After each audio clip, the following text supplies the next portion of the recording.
The name of the first letter of the Arabic alphabet is Alif.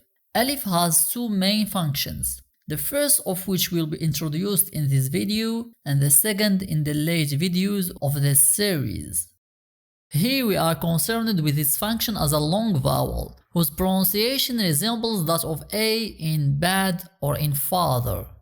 Say these two words aloud and notice the difference in that quality of the A. The former is pronounced in the front of the mouth, and the latter is deeper and farther back. The pronunciation of Alif has the same range. Two factors influence the quality of Alif: regional dialects and surrounding consonants.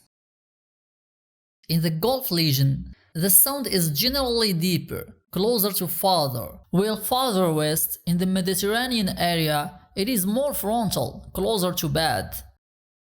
In addition, certain emphatic consonant sounds that are pronounced farther back in the mouth can also deepen the sound of Alif so that it resembles father. To hear the two variants of Alif, listen to the following pairs of words. You should be able to distinguish between the frontal Alif and the deep Alif, and remember that the words are read from right to left.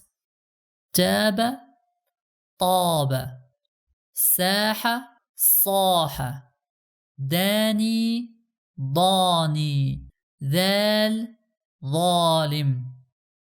Notice that the first word in each pair begins with a sound comparable to an English one, whereas the second word begins with a sound that resembles the former but is pronounced with the tongue lower and farther back in the mouth. These latter sounds are called emphatic consonants, and they affect the pronunciation of the Alif. Listening for the difference between frontal and deep Alif is the best way to distinguish between emphatic and non-emphatic consonants. We will discuss this point in more depth later when you begin learning the emphatic letters. In the meantime, pay attention to the quality of Alif in the words you hear.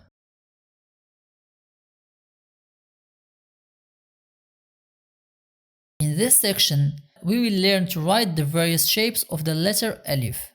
That box contains, reading right to left, the independent, initial, medial, and final shapes of this letter. Alone or at the beginning of a word, the Alif is written as a single stroke, drawn from the top to the bottom, as the arrow in the example shows. Practice as shown in the example, pronouncing Alif as you write it, and write the letter as many times as you can. When the Alif follows another letter, it is written from the bottom up. The previous letter will end in a connecting segment drawn in the line. Start with that segment, then draw the Alif from the bottom up as shown. In either case, the Alif does not connect to what follows it. After writing the Alif, pick your pen up from the page and start the next letter as if it were the beginning of a new word.